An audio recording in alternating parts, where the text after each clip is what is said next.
Actually, we'll go ahead and get started. And yeah, we're excited to kick off our first Lunch and Learn. My name's Vienna from Class Catalyst, Director of Digital Support. Anne is with us, and she's going to be kicking us off with an activity for us all to do. Thank you so much for taking the time to jump in with us, to learn, to have some great conversation. We're really excited. All right, Anne, take it away. Thank you.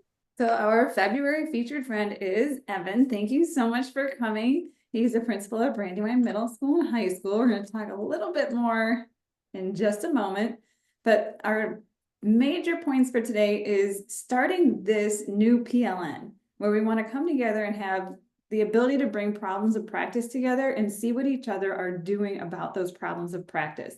How can we help each other along this journey? I always think about when we're walking down this road, this path, we'd love to have somebody just walking next to us with their hand on our shoulder, just moving forward together, just lighting up those paths and showing how people are doing it differently. And maybe we can help someone else get with an idea. We teach like a pirate, right? That's that great book that's out there.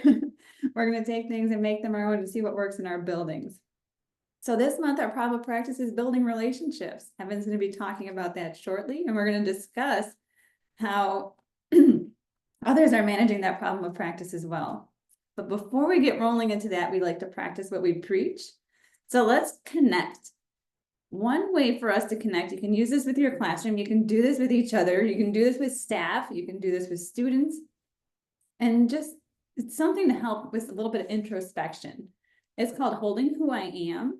And I'm going to invite you to find a pen, preferably a turquoise flare pen, which I can't find mine right now, but whatever color flare pen you love, go ahead and pull that out. And a piece of paper about the size of your hand. So I have my journal here because I'm still old school and use a journal. And what we're going to do is we are going to trace our hand. And then inside this hand, we're going to write things about ourselves that would help others get to know us better. And Vienna's going to put a link in the chat that's going to send you to a PDF and a link to how to use this activity with your students or staff. But let's encourage some self-reflection. Let's encourage acceptance of others, and it helps us learn how to come to somebody else. So like if I write on one of my fingers, I have some anxiety about enclosed spaces. Now somebody else could know that about me and make sure that they know I can see in a doorway or something of that nature. Or I smile when I'm nervous, because a lot of times if you're smiling or giggling in a situation that it may not seem appropriate to do that, but if somebody knows that that's your nervous reaction to something, they can be a little bit more compassionate towards you and not jump to judgment. So let's go ahead and just take a few minutes to trace our hand, put a few things in there. I'll bring back some music and we're going to come together in, what do you say, Vienna, like 2 minutes? Awesome.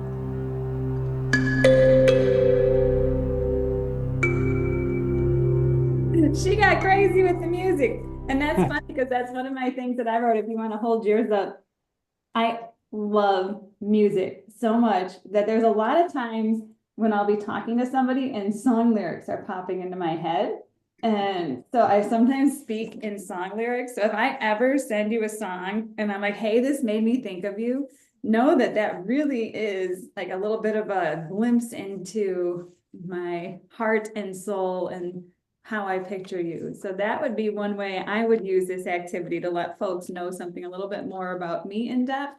And so maybe if you hear a song that you think about me, like lovely day now, then just maybe send a little note my way or something. You can hang these high fives outside your door so different teachers who walk by can see that. You can make a bulletin board.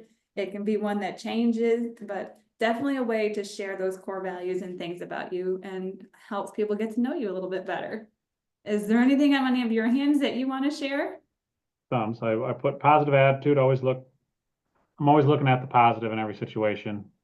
And then kind of a thing to kind of know is you kind of mentioned earlier, sometimes I laugh or smile when I'm kind of stressed or anxious. That's kind of how I hide my anxiety or stress in a situation. So those are two things. Thank you. Those are important, right? Because somebody might think, excuse me, that, we're not taking it seriously when really we are. It's just our internal reaction to things. So the more we can get to know about each other that way, the better. And it's not like in your role, you don't have a lot of stress or anything, right? Yes, we can go on quite often. I know Vienna wanted to say some amazing things about you and your role, so I'm going to pause. Thank you, Anne, for leading that. Yeah, that was great. I'll do a quick. See, I've got my hand, like my mom right here is bolded because right now I mean, I feel like it's always consuming, but yeah, with a little one, it's always on my mind. Just take care of my littles. But just a nice practice. I've done this one so many times, but different things come up for me every time I do it. So thank you for leading that. And yeah, this is again, I put that link in the chat if you want to go back and share it, with your teams. It's also in Class Catalyst. It's one of our Class Catalyst activities. We are so excited to have Evan here again to kick things off with us for our first Lunch and Learn session. Evan, you have been a Class Catalyst friend, I think, like pre-pandemic, I want to say. Yes, definitely. Yep. It's funny how that's always like the marker. Yeah. Like this was a while ago.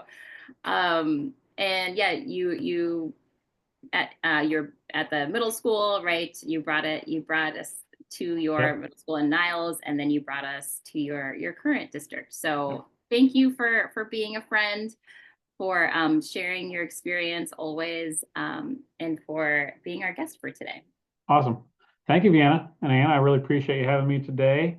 And the whole Mindful Practice team. It's always been great working with you all the time. You're always so happy and joyful, and always bring me a little bit more passion and enjoyment after I leave our time together. So thanks for having me today. As we kind of talk about, I kind of think of a journey of we talk about relationships all the time in education, and I think in any field really, and relationships are so important, especially in the educational world. And I feel like it's kind of been an evolving journey for me of how I looked at relationships for a long time. Kind of the three of how I've kind of thought about it is, first it was like just building relationships, and then I thought about it was building intentional relationships, and that was kind of like building intentional relationships with boundaries. And I kind of talk a little bit more as we go. But I think the first time I kind of started realizing, I think one of my main purposes about going into education was, I wanted to make a difference in every student's life and make sure they knew they had someone to, have their back. And so building relationships was a core belief to me. And we were talking about this at a staff meeting or at some time, and it just was one of those things where I started thinking about intentional relationships. I had good relationships with kids, but I think a lot of times we in any space we're at, we have good relationships with people, usually people that we have common interests in. So I love sports, and I was a PE teacher. So the kids I really connected with, and I was a coach. So I really connected with those kids that like sports, or I watch sports on the weekends. That was easy conversation because that's something I was watching and I was engaged with all the time. But when someone says, well, do you have intentional relationships with all your kids? Well, that's kind of a little different story, right? I mean, am I finding a common ground or somewhere where I can connect with a student that doesn't have the same interest as me or doesn't have the same kind of background I do?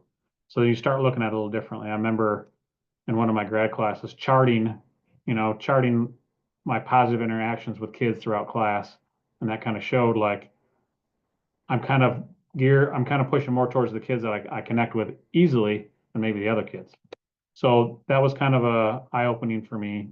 And then when I became an assistant principal, it was kind of the same thing. Me and the principal were talking about relationships. We kept coming back to this word like intentional relationships and having that conversation with staff about how are you building intentional relationships with every single student in your class. You might not have a good relationship you might have better relationships with some than others, and that's okay. But are you making sure that everyone in class feels safe, comfortable, and feel like they can come to you in a safe community where they can share and be themselves, so that you're getting the most out of them, right? You want them to be successful and also feel connected, because we all know that the more a kid feels connected and that they trust and respect, you as an educator, the more you're going to get out of them, right? I mean, they're going to be a lot more successful in school, and that's what we want, right? We want them to be successful, and hopefully after they leave our class, they feel like they can do anything, right? We want kids to feel like they can do anything they want and there's no boundaries because we fill that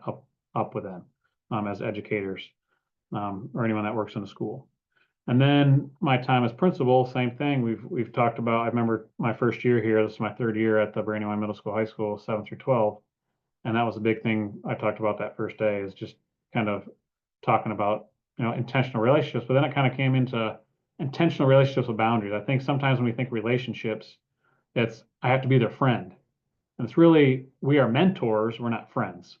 So that's a difference. And I think sometimes I've kind of had that conversation with staff members. Are like, well, you said we really got to build relationships, but we can't be their buddy and their friends. We can't let them get away with everything, right? There's still accountability to that relationship that teaches them good qualities too, right? Teaching them accountability is also showing love too to them because we want to get the most out of them, right? We want to have those high expectations for them.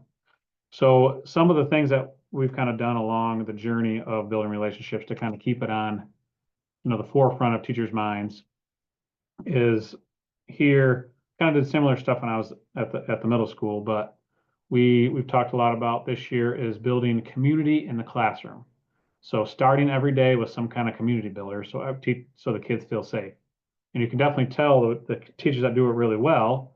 You can see a lot more conversations and kids feel safe that they can fail and maybe say the wrong thing and it's going to be a safe space where no one makes fun of each other and you can get more out of each other.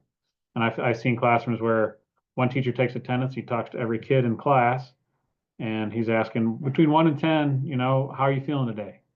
And kids give honest answers. One kid was like 8. So, oh, hey, why is it so great?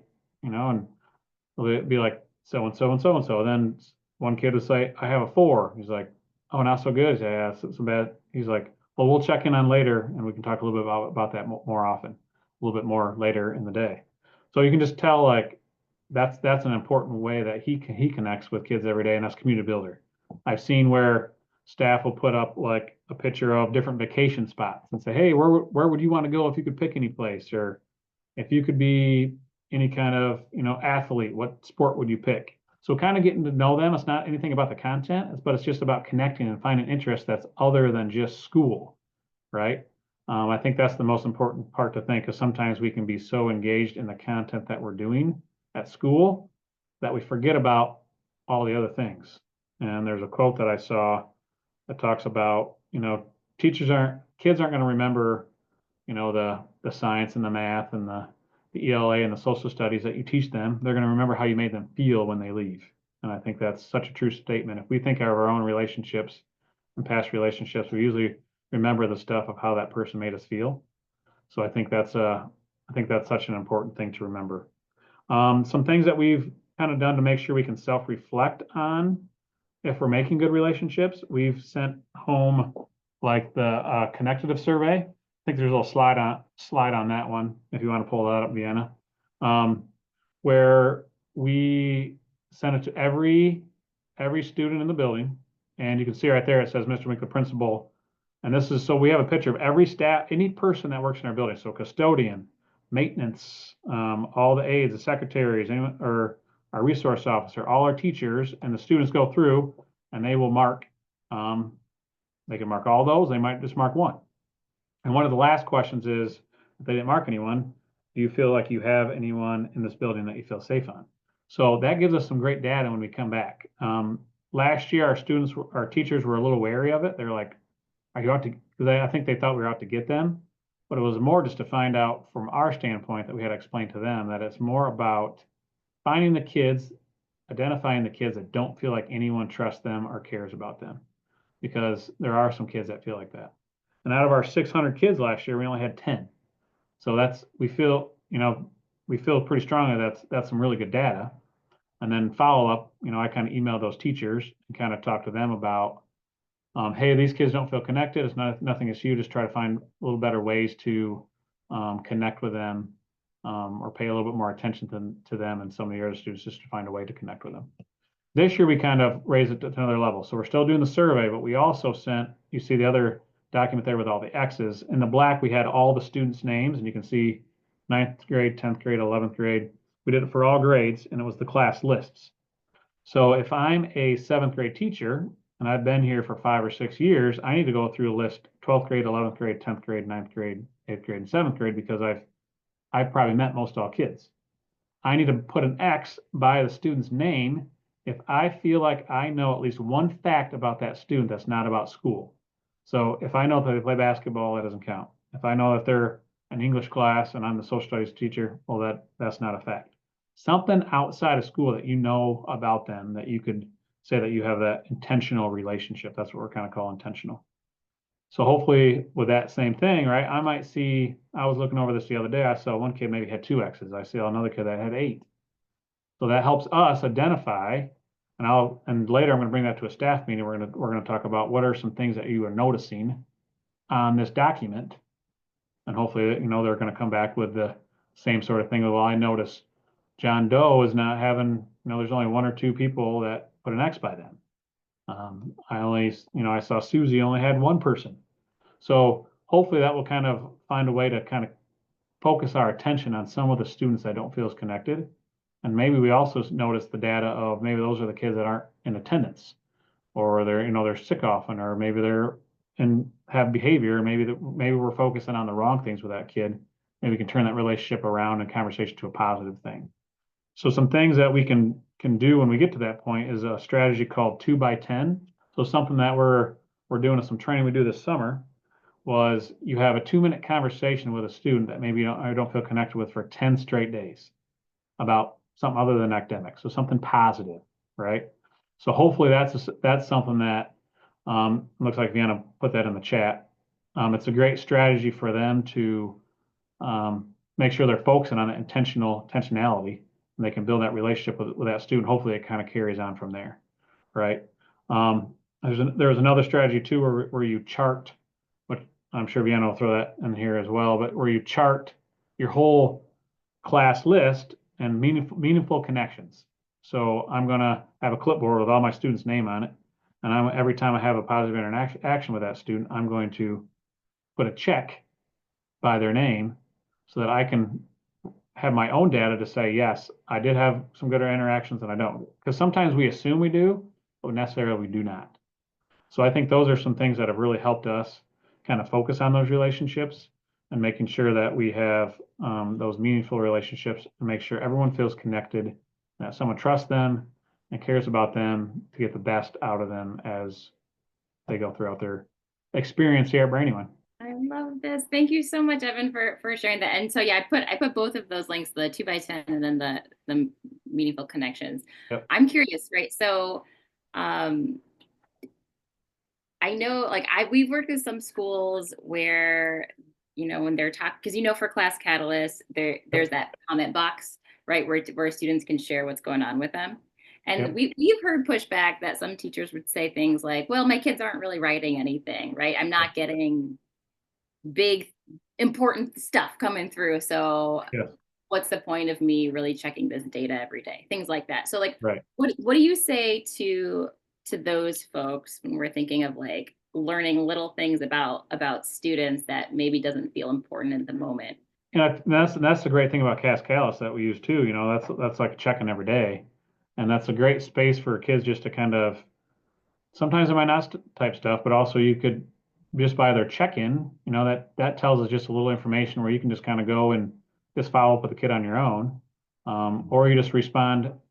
I think the biggest thing that staff can really do when it comes to that Cascale is just respond back and kind of start engaging them in that conversation, because sometimes I think kids think, well, you're not looking really, as a student, and if I feel like the teacher isn't valuing it and they're not responding, I think they're not going to find it value and they're not going to mark stuff. So I think the biggest thing for an adult is making sure that you're trying to have that connection and just a quick response. That's such a great thing about the Cascade. So you have that data instantly to be able to tell you, are they ready to learn? Are they not ready to learn? And do they have the energy and not? Whether they write anything in there, you already know whether they do or not. So that's a simple thing where you can go follow up with them and just walk over to their desk and have a quick conversation. Or say, hey, I noticed that you're checking today that, your energy really low. Is everything all right? Did you get a good night's sleep? And who knows what that might come to, right? It might come to, I didn't sleep last night. There was a huge fight at our house, or, we had a kid who the police came to their house and raided their house because their mom had neglect and pulled him from the home, right? So I mean, that kid obviously didn't sleep and didn't have a good night, and that's kind of good stuff for us to know, right? Because that can help us know how to help them get through the day and support them. So I think that, and kids really, kids nowadays, that's how they communicate with each other anyways, right? Is by texting or chatting, and they don't sometimes they're not as good as the face-to-face stuff as we all used to be right back in the olden days when we didn't have these phones. So I think that's why I try to get on their level, and they kind of like that privacy too. If I'm a really shy kid, I don't want to go talk to the teacher in front of everybody. So I think we really need to engage in that, and it's a great platform for us to continue to build those relationships. So great question. I love what you said earlier about like, if you found someone who didn't have that connection, you were asking the teacher to find another way to connect with that student, because a lot of times people think, well, I'm doing so much, I'm trying so many things, why doesn't this student feel Yeah, connected?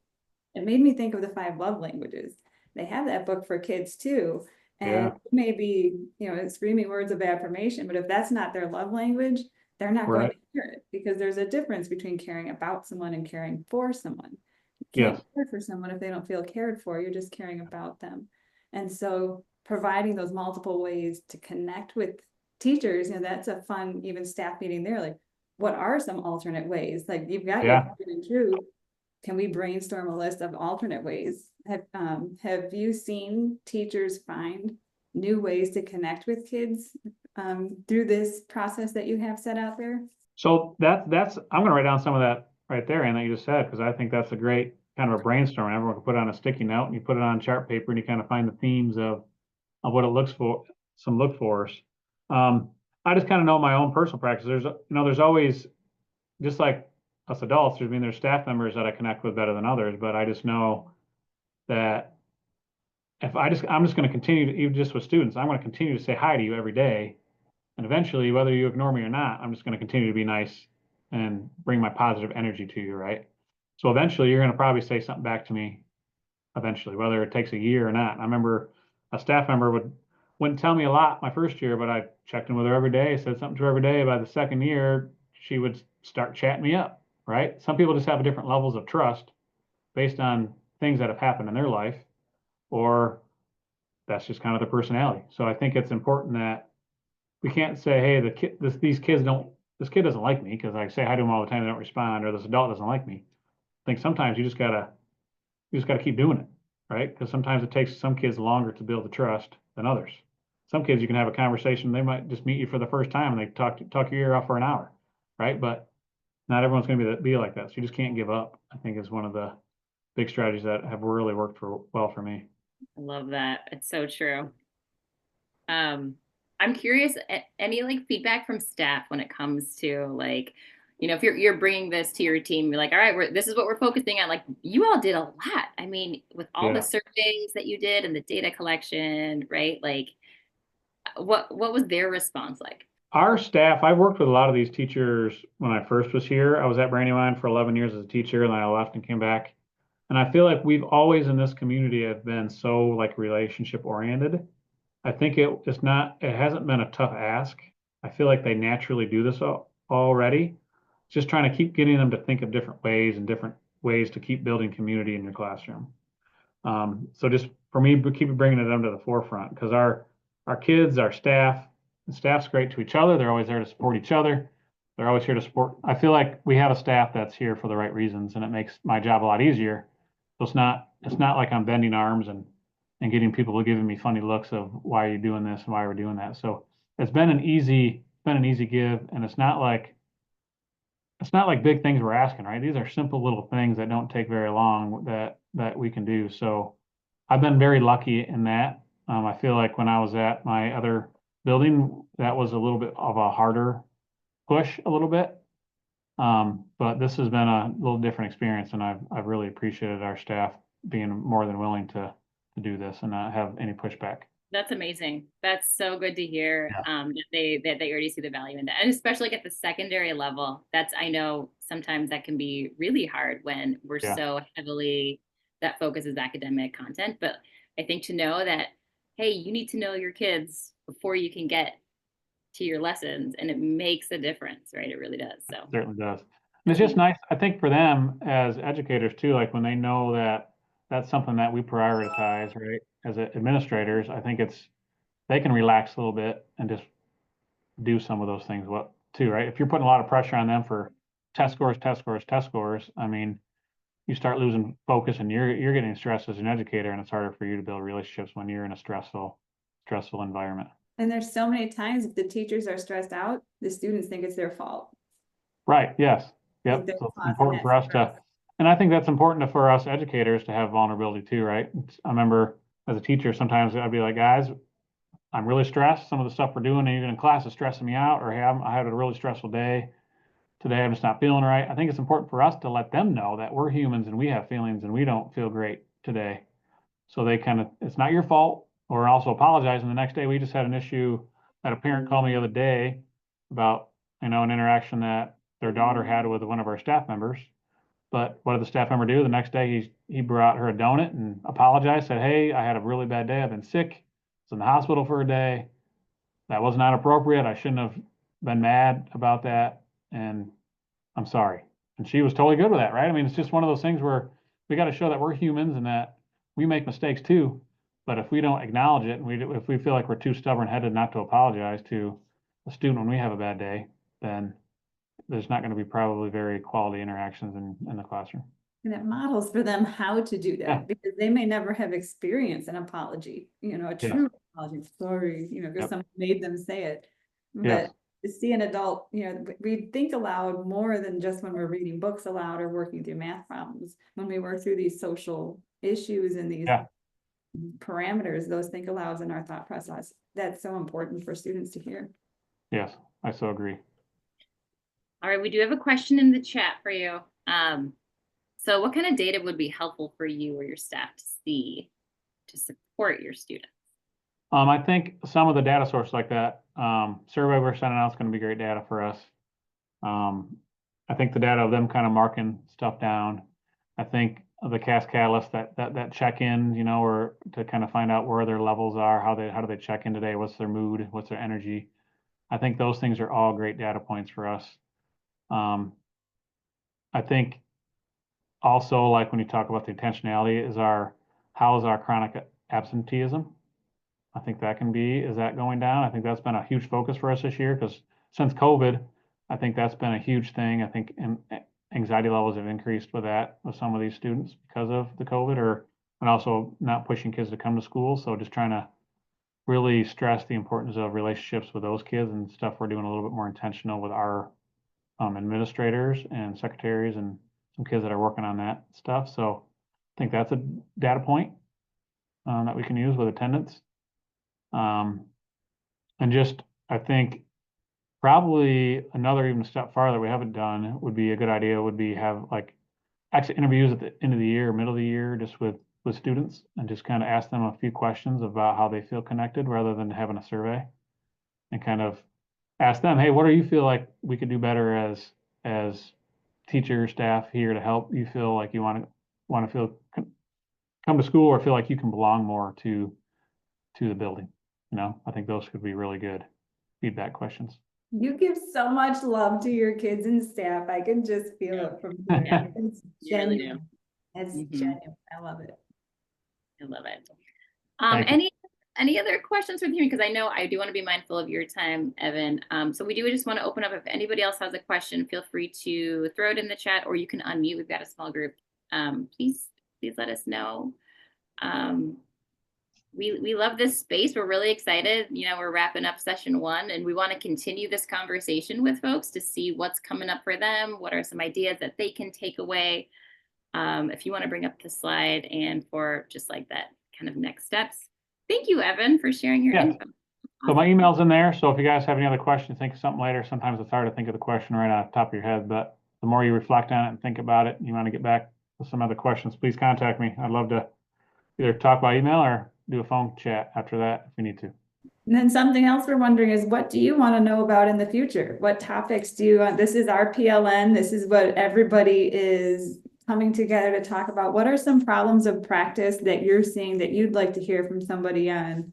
I think for me is just that improvement of attendance. That's been a real thing that's kind of been in our side. We're seeing kids that have, 70 absences in a year, when it used to be like, if it was bad, it'd be like 30 to 40. So it's just really bad. And it's just something that we're just trying to find ways to combat because we want kids to be here. I know school, some is more on, they have so many things you can access online, so kids do that.